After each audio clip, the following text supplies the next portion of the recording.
民众党李正秀今日立法院内政委员会质询，不过内政部长刘世芳无答应，强调李正秀立委身份有记录，未知法犯法。新北新庄有拖车业者甲民众乱收钱，先开始讲是4000块，但这车拖到位了后，却改嘴收过落杯，民众要改告诈欺。塘区上丰路有工地伫咧挖地，技术害隔壁栋的厝规栋倒去，警员就表示讲，这建商就要担起全部责任。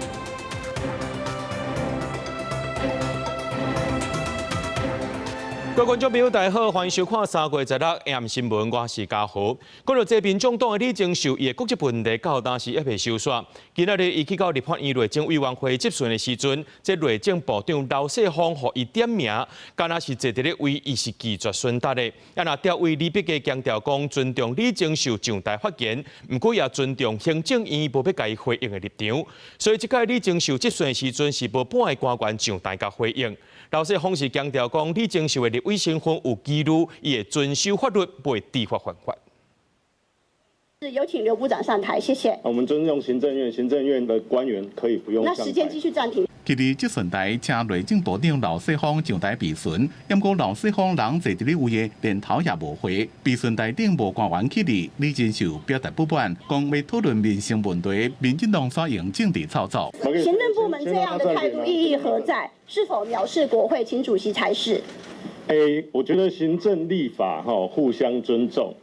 那所以说，我们也尊重行政院。李正秀第一遍质询，重点是社会主体，不过自头到尾，拢跟李正秀一个人一个讲，而且国土署加制度中心官员上台备询，拢无人起立。接下来开始叫刘世芳女士，住都中心让社宅空着不给住，民众看得到吃不到。不好意思，这里可以帮我请那个住都中心的董事长花敬群董事长上台吗？一样尊重行政院的态度。国籍法，国际法你看一下。我想大家应该记得。一个国籍，一个两岸人民关系条例，不是？不共款。我可无共款啊！民众党立委伫咧协调也无结果，民众党团批评李必耀替执政党过门，用个人加政党的立场强行限缩立委的职权。刘世芳伫咧会前就讲，李正秀的立委身份有疑虑，也遵守法律，未知法犯法。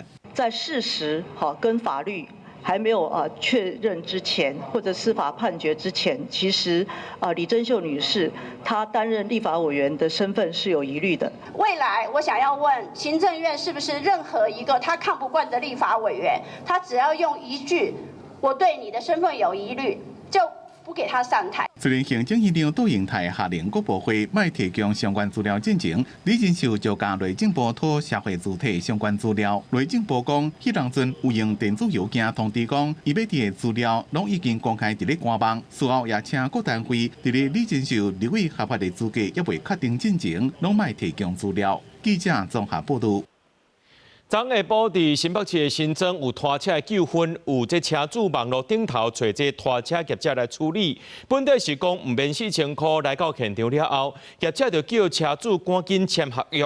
车拖走了后，拖3.7公里，竟然要收3-4万块。这个民众就随报警察要告业者诈欺。我要举证，他车动的时候空白的。伫咧警察面头前销量，车主因为拖吊费甲业者伫咧冤家。开价要45000块，太离谱了！我以为是3-4千块。车主正不满，讲业者一开始报价讲价格是4000块，逼车一拖了，突然间变赔，讲要3-4万块。我就听他跟那个拖车业者在为了那个拖吊费谈不拢啊。今天如果说叫我去现场帮他修的话，我可能会带个电瓶去就直接在现场换一换，就好了。这件纠纷发生伫咧新北市新庄，15下到2点多，车主迄当阵一架车停伫咧卖场的停车场，尾车无法度发，上网找拖吊业者来处理，拖到3.7公里远的汽车修理场。不过因业务一到现场就一直赶工签合约，但是内容内面拢是空白，因质疑业者是随便划价，讲要告对方诈欺。本案费用明显不合理，报案人已对相关人员提出诈欺告诉。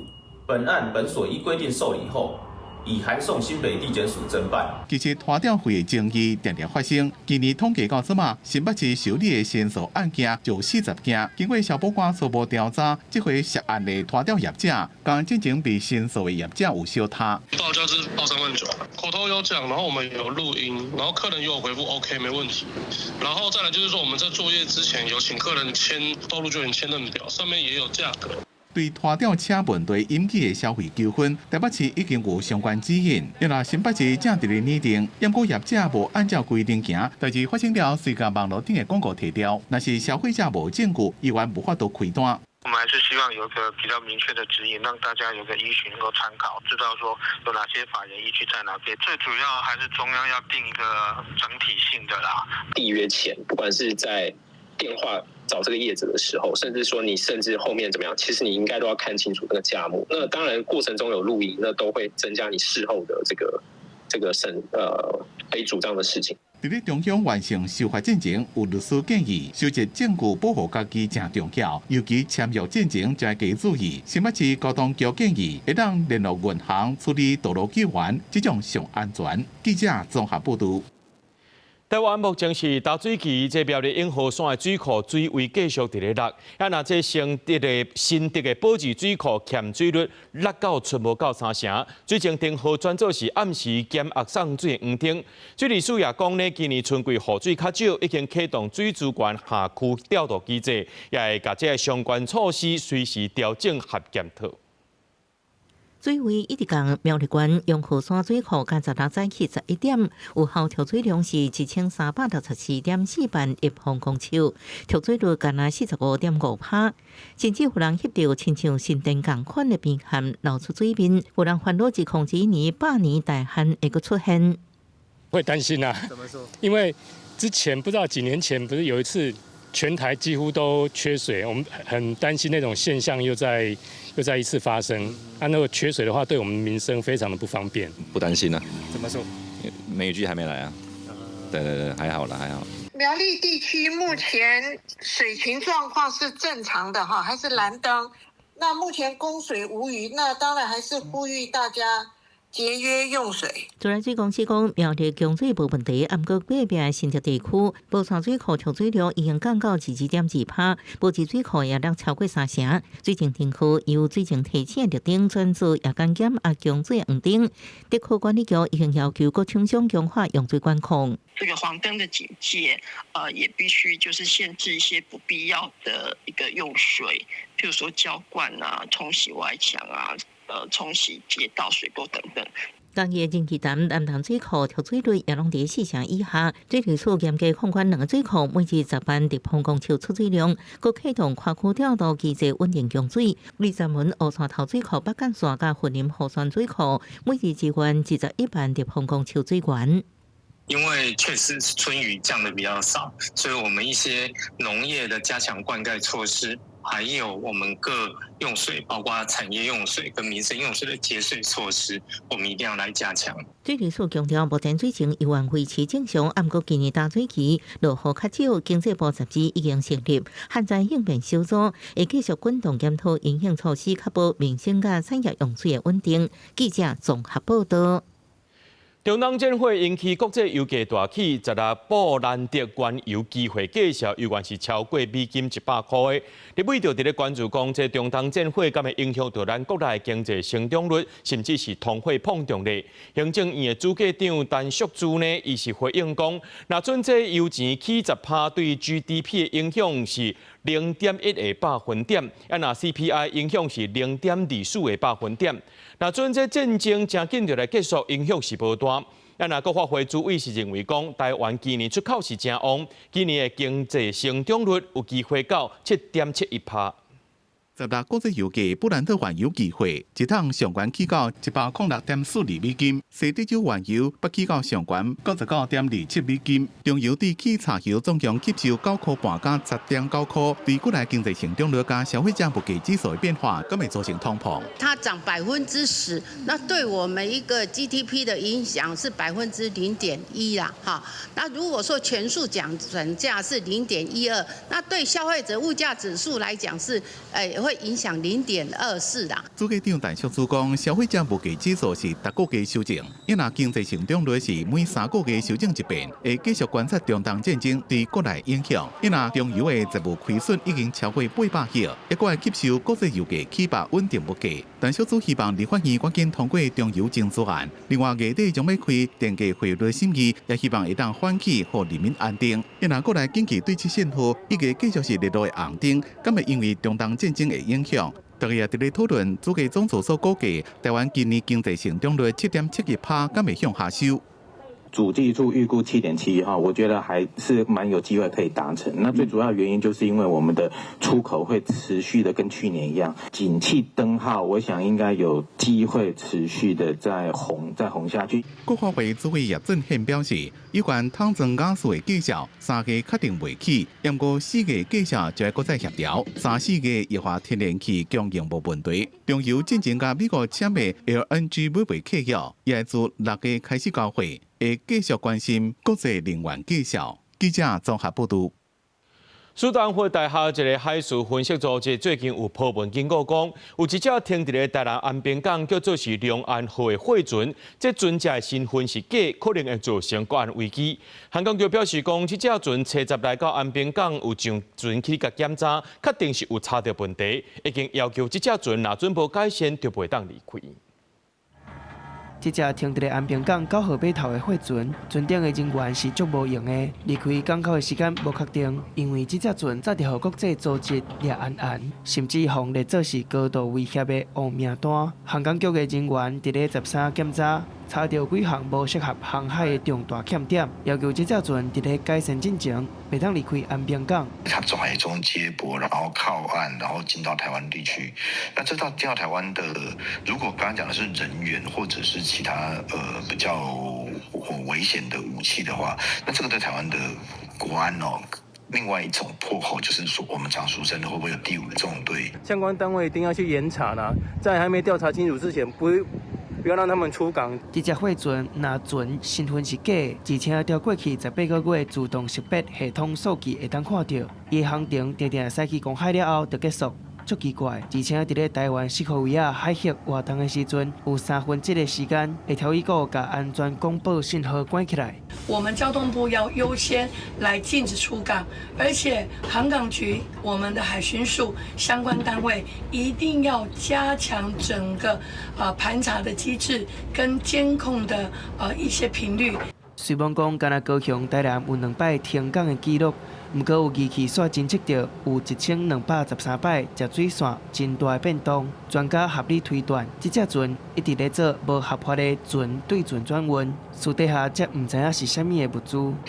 或者是相关武力的一个状况哦，这一点的话就不是单纯的走私它可能就涉及到想用这种所谓的权益轮、非法轮驳的这种侵扰来去进行国安破国的测试。对，专家提醒，网络侵扰的状况，其实伫咧第一岛链4号以下拢有同款的状况发生。针对无开船只自动识别系统的船是足歹防的，敢会当增加海巡的量，才会当第一时间甲涨起来，甚至结合日本、菲律宾的海巡做下境联合式的查缉、管理甲控制，才有效果。记者综合报道。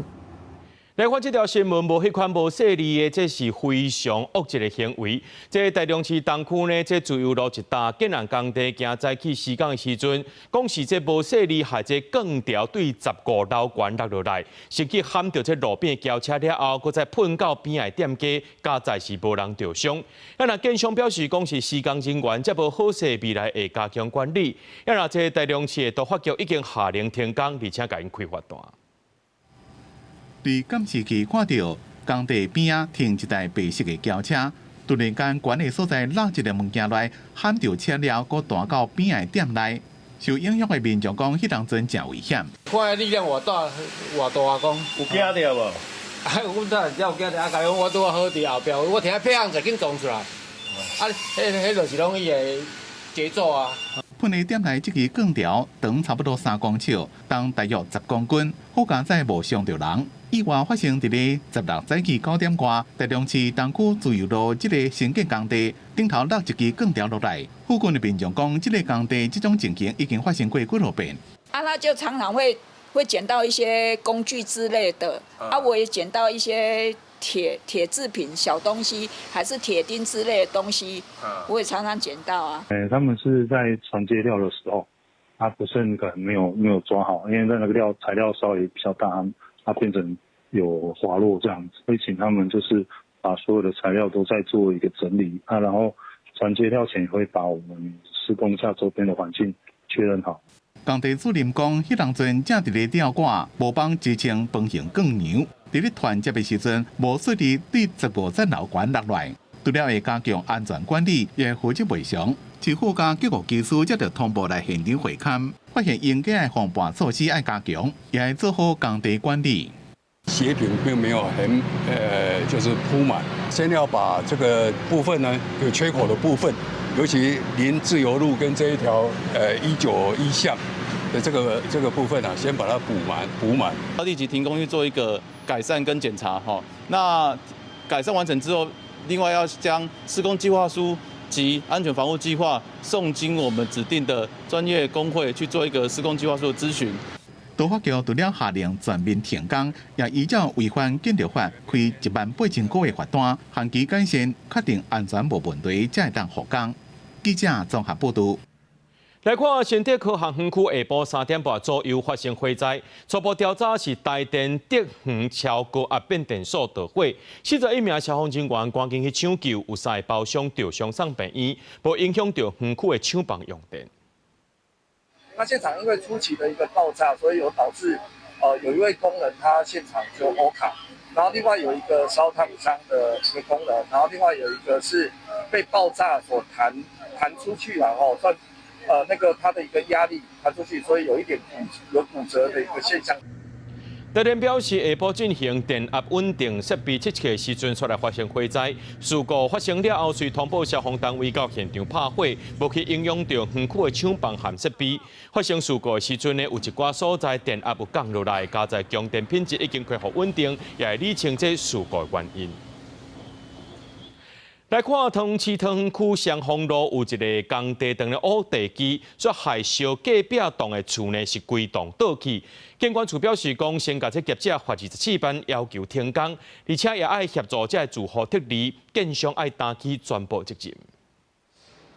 桃园市桃园区双丰路这个伫咧去透天厝的新建工地，15早起伫咧挖基础的时阵，因为施工过程无做好保护厝边厝的措施，造成边仔的厝倒来。监管处除了要求工地遂停工，也依照建筑法采取起诉人、承造人加监造人总共27万的罚款。昨天是有听到嘣一声，就听，阮就伫内底啊，关掉了啊，砰安尼啊，就这样啊。就出来看。哎呀，就倒了啊。吓到吗？当然啦。看到觉得很可怕是吗？对呀。怎么说？就是好可怕。就第一次看到这样房子倒下来。对呀，我知道就在挖那个地下室嘛。那今天为什么过来看？我看来这个也没有拆掉啊。好佳在代志发生迄当阵，这间倒来厝内面无大人。监管处讲，因随家土木技术工会去现场勘查，初步看起来，代志发生的原因虽然甲边仔这栋厝基础较无稳定有关系，因过施工的工地伫咧挖的时阵，正明显无做好保护边仔厝的措施，也有责任。承商将会做紧急维护措施，然后避免邻近设施的危害，然后并第一时间跟那个受损户达成安置及损坏赔偿的协议。监管处讲，受损的2栋建筑物内面，较瓦基地这栋是判全损，另外一栋开奥多摆店的建筑物受结构安全的问题，已经协助住户完成撤离，由承造商负责所来安置的代志。为了要避免落雨路的放弃，也是要求承造商做安全维护。记者综合报道。高雄林园这供应庙的庙埕，昨有民众讲呢，有一个骑乌托邦的查某人来遮饲薰鸟，过无几分钟，薰鸟说是一只一只拢死去，民众就去报案，怀疑讲这个查某人饲的米是有毒的。啊，那动保处表示讲，有24只薰鸟死去，薰鸟的尸体和白米拢会炸断去化验。高雄林园这个穿红衫的查某人，骑乌托邦来到供应庙头前的庙埕，提出一筐物件来饲薰鸟。这鸟仔才刷无几分钟，就开始飞袂行，所有几落只对空中摔落来，倒伫咧庙埕袂叮当。有民众带囡仔来耍，看到这款画面，惊一个赶紧报警。警方表示，拢总捡到24只薰鸟的尸体，疑似是有人伫偷薰鸟，已经甲尸体甲现场采样，敢若有毒的饲料，拢交过动保处提登去化验。现场疑似遭毒害鸽子共24只，鸽子尸体及疑似毒饵已带回本处采样，将进行毒物检测，以厘清死因。动保处对咧启动调查嘛，随来庙埕求红布条呼吁。当地里长表示，这几年庙埕遮定都有人来饲薰鸟，因为鸟仔黑白放屎对附近徛家造成困扰，伊捌放送做白仔提车卖饲，也是共款有人在饲。不过这是头摆发生偷鸟仔的代志，因为庙埕遮出入的民众真多，嘛有囡仔会来遮耍，附近的店家嘛感觉安尼实在真唔通。太残忍了啦！有没有妨碍到别人啊？因为拢有伫咧人的厝的屋檐啊。你卡花，我会当来处理，安尼吼，啊麻烦莫搁再饲啊，啊遮住户嘛较袂困了，啊莫用讲啊，就像讲为着要好，你无迄落迄种性命好无，安尼嘛毋好啦吼。咱若无饲，伊就飞走去别位啊讨食安尼啦。动保处当咧化验，了解鸟仔死亡的真正原因。不止个动保处也提醒，无论是偷薰鸟还是饲薰鸟，拢是违法的，尤其是下毒。除了爱罚钱以外，更有可能会罚判2年以下有期徒刑。记者郭家祖、邱超勇、高雄场报道。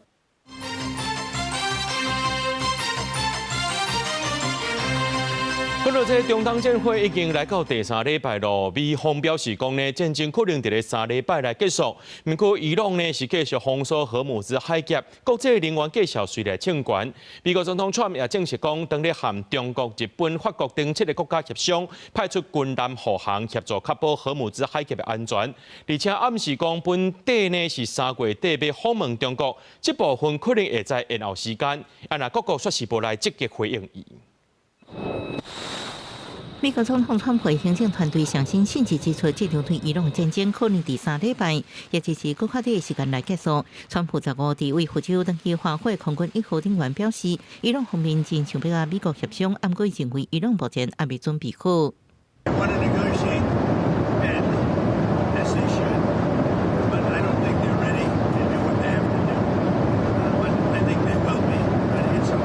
伊朗迄伫封锁整合全球5%石油供应的荷姆斯海峡，互国际油价一直伫每桶超过$100左右。川普15日证实已经甲包含中国、法国、日本、南韩、英国甲澳洲等7国沟通协助护航，尤其是中国。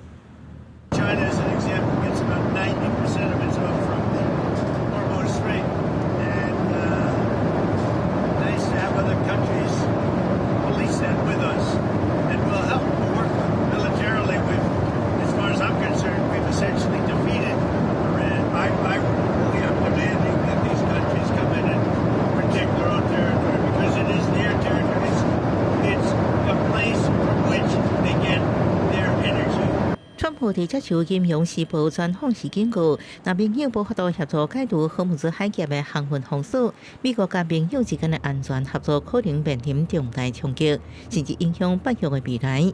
佮讲，若中国无协助确保荷姆兹海峡航运安全，亦可能延后完成3月底甲中国国家主席习近平的峰会。不过，澳洲方面昨日已经表示，未派出军舰去荷姆兹海峡。日本首相高市早苗昨日也回应，日本还无针对派遣軍艦做出決定，也無接受正式請求。まだ求められておりませんので、家庭のことにはお答えしにくいございます。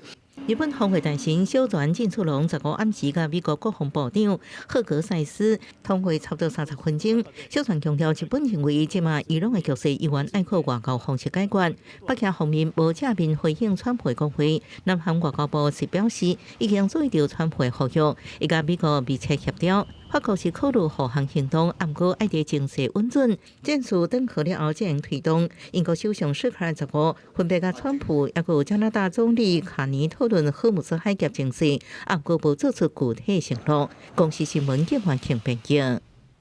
国际能源运输重要经过地荷姆兹海峡，因为中东战争去封锁。国际能源总署的成员国最近决定讲要把4亿桶的战略石油提出来。根据着这国际能源总署的统计，台湾一天呢要用82万桶的石油，全世界排第25名。能源运输命脉，荷姆兹海峡因为战争差不多中断，互全球的油价大起。国际能源总署甲能源协会统计，全球石油一天平均用量以美国1912万桶上济，过来是中国甲印度。台湾石油的用量是82万桶，排名全球第25名。原油安全存量来说，目前看起来，那如果真的不再有源头进来，就是依据现行的油品消耗来说，我们大概只能再撑大概3到4个月的时间而已。经济部能源署进行指出，国内石油安全存量超过150天。专家认为，万一中东战争延长，可能要为油品的消费做调整，以价质量减少消费，有助延长油品的天数。若是石油无为荷姆兹海峡经过，伫海运街路的部分，沙特阿拉伯东西向原油公路为东部省的阿布凯克油田穿过阿拉伯半岛，再过直通红海的盐埔港。每天差不多500万桶，若是阿布达比原油公路为内陆省的哈布县油田通往阿曼湾的富吉拉港，每天差不多150万桶。不过大体运载量对比原先经过荷姆兹海峡原油日运输量1370万桶，也是欠真济。它其实没有办法完全替代掉从荷姆兹海峡进出口的那个问题。油管的接通点，就那个港口的作业区，它是不是跟原来的港口作业区一样的长、一样的便利？专家认为，若是荷姆兹海峡持续封锁，唔若国际油价起价，包括飞机附加费用也会增加，最后唔若可能引起通货膨胀，全球也有可能石油危机，都要谨慎因应。记者采访报道。日本一跨议员昆담会会长高岳贵司来到台湾出席玉山论坛，今日去到总统府见赖总统。针对着这台海安全呢，高岳提出新的提案，建议美日台的军舰队会当进行上阵和平的音乐交流。那行政院长对应台去到日本 WBC 棒球赛去看因的壁球比赛。这高岳表示讲呢，日本政府和因的昆담会拢无介入到院长的私人行程。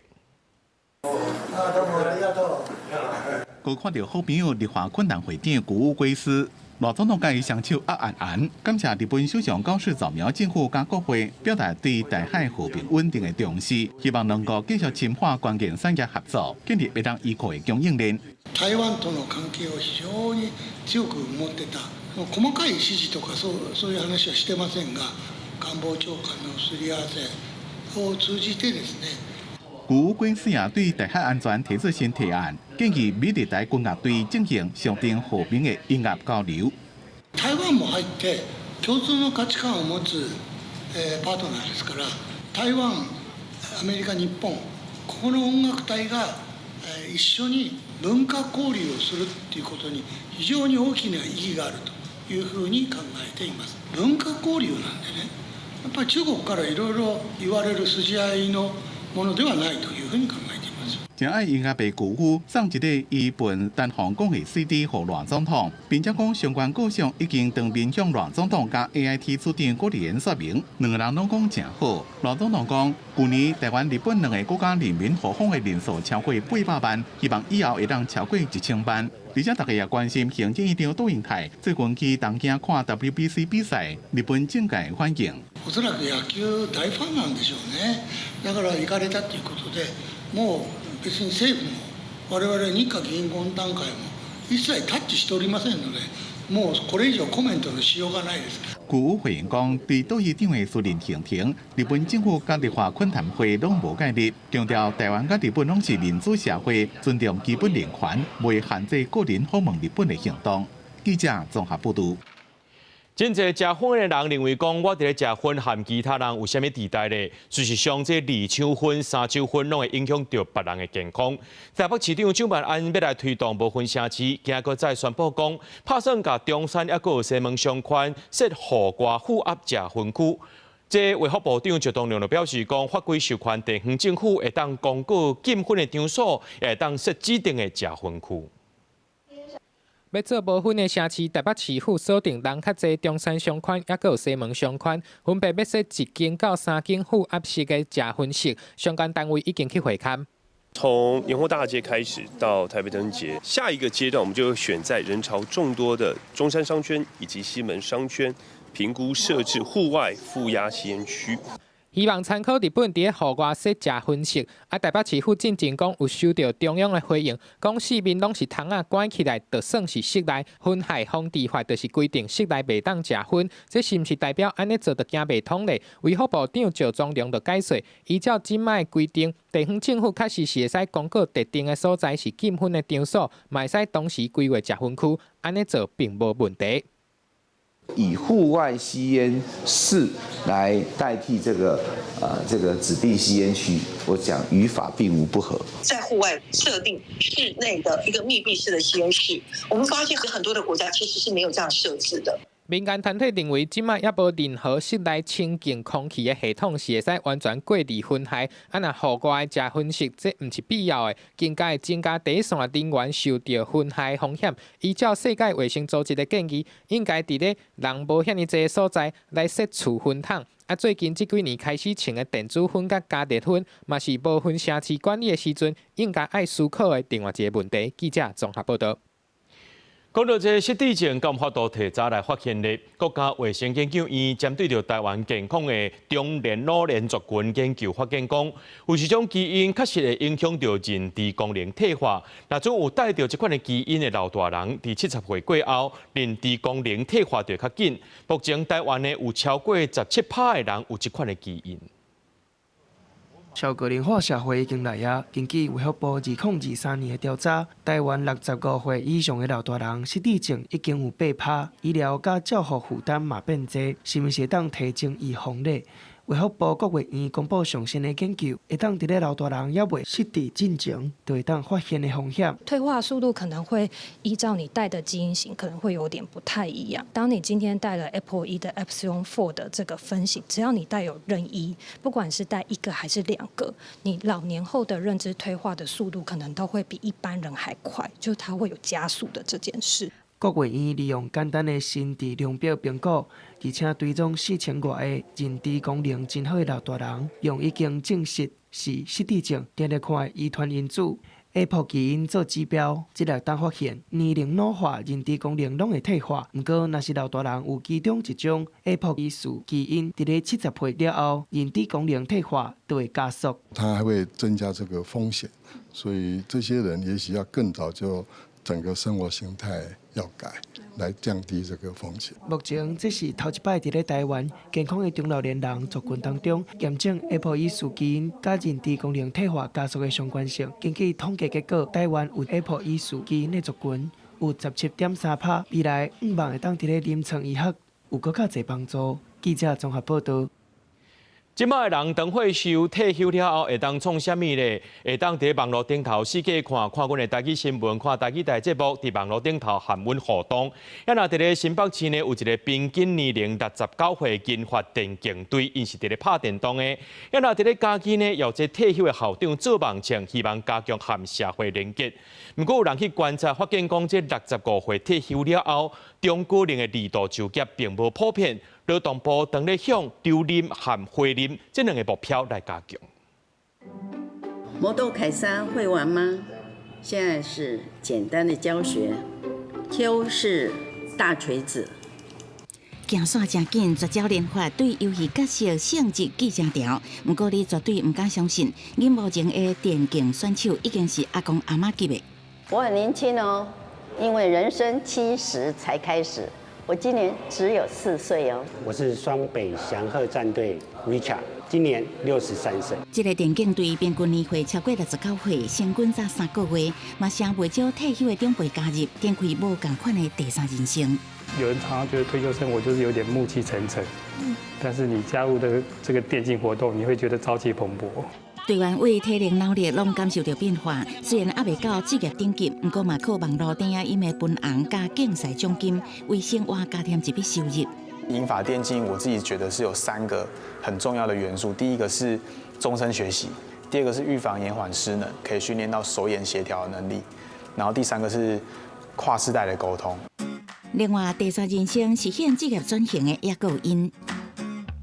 从瓜果到蔬菜，现场可以说是小而精致。这里是位在嘉义的农场推行友善种植，不过这里出产的除了农产品之外，更多是非常珍贵的农学知识。大家好，我是瑞兴育母田的阿新，现在呢，我要捡地瓜叶来吃。大家好，我是燕婷。你没看错，我跳进 YouTube 影片当中了。70岁的地主阿新不只是一名农夫，更是一名知识型 YouTuber。轻巧的鸡啊，放手机啊，较人教育了后开始录影。这场属有全球观众的农学课程马上开始。为什么离开？因为最近几天下毛毛雨。讲到农学知识，那亲像一本话字典。李在生伫网络经营频道，7年传千外支影片，甲单已经有1万人看过，是伫教人安怎种。以前当然是教育嘛，哈，教育就是传道嘛，哈。那现在我种田，精神上也是一样，也是有知识的传达嘛。李在生进前做校长，2007年为嘉义县鹿草国中退休了后，因为介意种作，要引导附近的一份地意外踏入网络世界。我有上过这样的一个课程，老师有要求说尽量要有作品，然后丢到 YouTube 里面去，然后我们就照做。除了一面种作一面研究，李在生嘛参加各种的演习，吸收新知识，变作是家己的学问，再个剪辑团结的网络分享，嘛增加退休了后的收入。过程伊总结6日：学不厌，教不善。台湾人口结构少子化冲击，中高龄甲高龄就业变重要的劳动力。虽然劳动部为2020年开始进行中高龄者甲高龄者就业促进法。想要有更加侪可能，社会观念正重要。支持跟接纳其实都是非常重要的。我们就曾经有听过有一些长辈他想出来工作，是子女不希望他出来，为什么？你若安尼出来一条路，我会感觉足无面子。主管机关当地为留任甲回任2大方向加强，立法署嘛强调，目前推行中高龄甲高龄者就业促进计划，为2026年开始，这项计划佫扩大到8亿预算，一定协助人数佫增加1成，希望实现长者老有所用。记者采访报道。即马要抓这诈骗是愈来愈困难咯，因为车手呢会摕真侪张的卡片伫 ATM 头前操作，引起警方的注意。不过即马呢，这共犯呢会使用讲免卡片提款功能，要求被害人操作。那诈骗集团颠倒是真紧就摕到钱啊，警方也真歹抓到人。查甫人来到超商领货，随后警方包围。原来这个包裹内底藏的是民众寄的领钱卡。细心的车手伫咧领货提钱进前，就去互警方提前先砸落来。过去的诈骗案件，车手会摕足侪张的领钱卡伫咧 ATM 头前创足久的，毋过安尼较会互警方注意到。即马诈骗集团学巧啊，改换无卡领钱的功能来审查窃。在这个过程当中，其实被害人他就处于恐慌跟紧张，当然他就没有办法冷静去查证说，为什么我今天是一个卖家，我要去申请这个无卡提款序号的功能。那当然这一步一步的蚕食他的这个心理的恐慌之后，当然被害人就会慢慢的将他的无卡提款的序号跟无卡提款的密码就传给诈骗集团。这款诈骗部署较侪用伫咧网络诈骗。警方分析，这个诈骗集团骗讲金流严重失败，佮讲口罩去互冻结。一步一步甲下，要求被害人需操作无卡领钱的功能，伫咧手机 App 设定免领金额，还佫密码，就会当互系统产生领钱的号码，提供互车手赶紧领钱。银行就会认为这个我密码跟序号只有告诉你自己本人，这个拿出去就视同你自己本人这个提出的这个款项，那你的账户就会变成被利用作为洗钱的工具，你不但会损失金钱，可能还会被变成是警示账户。有专家指出，这款诈骗的手段，若被害人家己受伤害，有金流的口罩，嘛有可能变作是生钱的口罩。虽讲即马防诈意识有提悬，袂凊彩大家领钱卡交出去，不过诈骗集团找到新的部署，互无卡领钱，嘛变作是犯罪假施。记者综合报道。若是女性亲像查甫人，也是注重温书，也是会感觉歹势咧。这台南转运站的查甫便所进前因为无隔帮，有民众反映讲温书的问题，落尾新做隔帮，确实有一寡所在会当通更。民众认为讲实在是有够解救的，这交通局表示讲会赶紧来改善。今日去台南转运站的查甫便所，这款摇斗的隔帮设计真轻薄，头前叫八卦红造型来做装置技术创作，创意十足。不过若视线往下边详细看，这摇斗中央大旗的台南logo竟然是通光的，虽然是技术装置，不过对部分男性使用者来讲，温书保障哪像互人看现现，民众反映有寡没关系。现在是有挡板，至少有比较有隐私一点点，但是还是有一些漏洞。台南还是有很多地方是没有挡板的，就是尿急的时候还是要上。我觉得这设计真的有点奇怪啦，那个隔板还是镂空的，就觉得感觉上了会害羞啊。其实台南转运站对期控能启用，查甫便所本正完全无隔帮，后来交通局接到民众反映，赶紧去装起来。那这隔帮顶面原本有搭一层无边的石墨，不过因为便所较淡，加上民众会懵掉，造成这墨落落去。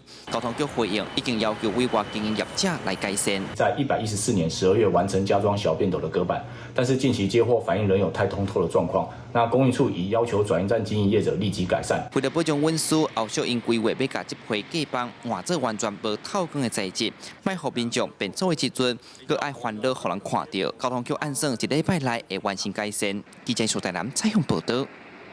那最近这话赛地调就变到1点就无浪漫啊！来看这宜兰打客汤围沟公园是在地正出名的风景区，确实有真侪粉鸟啊伫遮飞来飞去，甚至有人会饲鸟啊。这鸟仔赛是放甲满世界。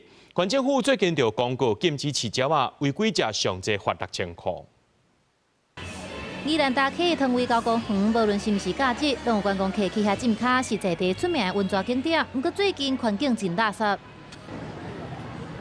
公园的粉鸟真济，阁有民众定期咧饲鸟仔，地鼠粉鸟直风声内，这个粉鸟阁飞去人兜的露台，生团休困，鸟仔使造成严重的环境问题。造成脏乱啊！你不知道那个阳台里面都是鸽屎啊。觉得说不要喂啦，这样。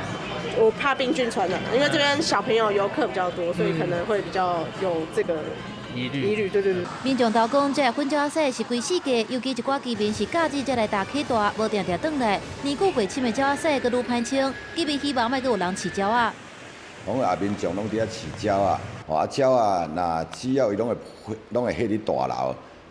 阳台还是啥，造成很多的粪便，而且清除又不易。我们依据宜兰县公园管理自治条例啊，进行相关的公告啊，禁止在汤围沟风景区内喂食相关的禽鸟啊。县府最近根据宜兰县公园管理自治条例，伫现场打公告，禁止民众伫汤围沟公园饲鸟仔。不过要求民众无咧信道，县府表示依法会当罚1200到6000块，呼吁民众唔通违法，较免了钱。记者综合报道。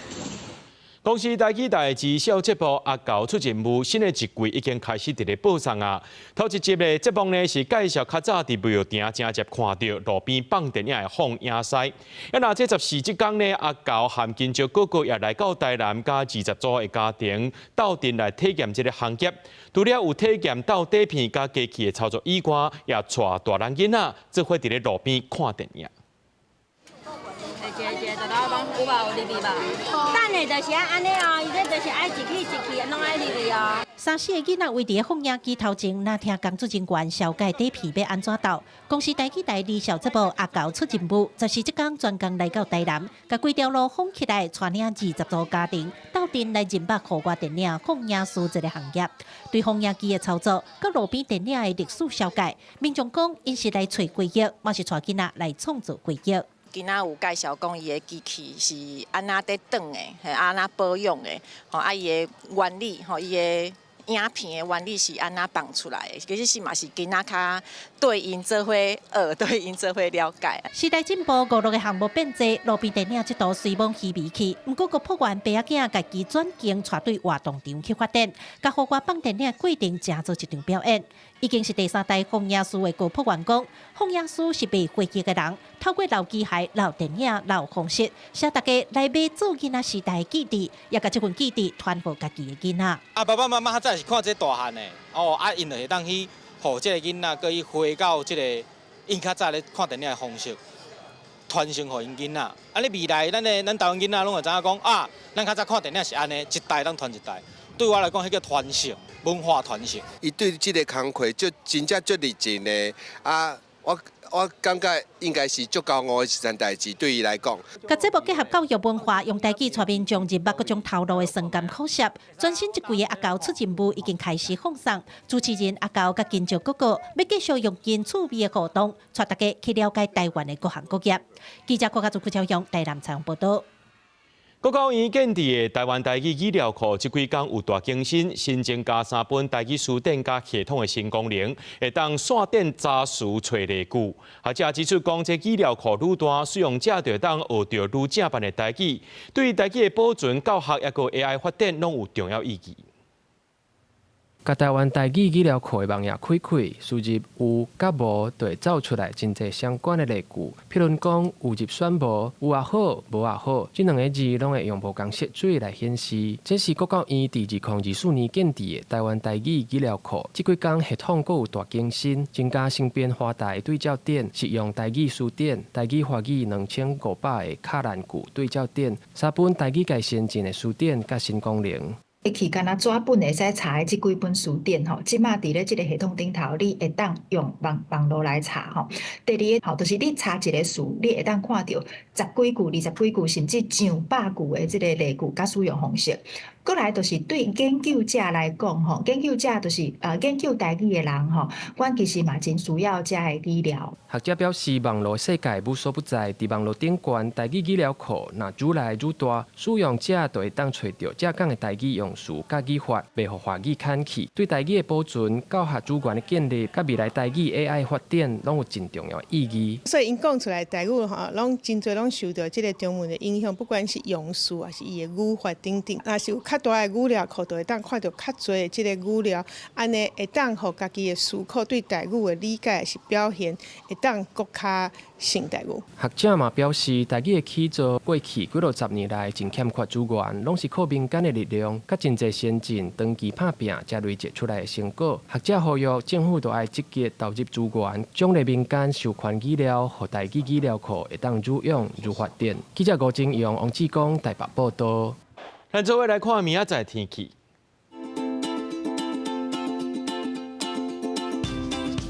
今日台北汤圆新竹对15度到27度，苗栗台中彰化南投云林对14度到27度，嘉义台南高雄屏东对16度到29度。宜兰花莲台东对16度到25度，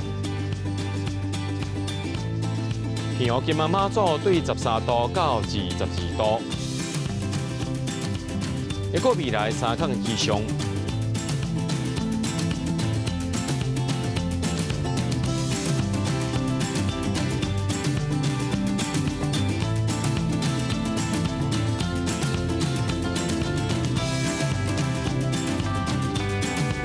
新闻最后，感谢各位观众朋友收看今日暗新闻，我是嘉豪，明仔载暗时7点咱再相会。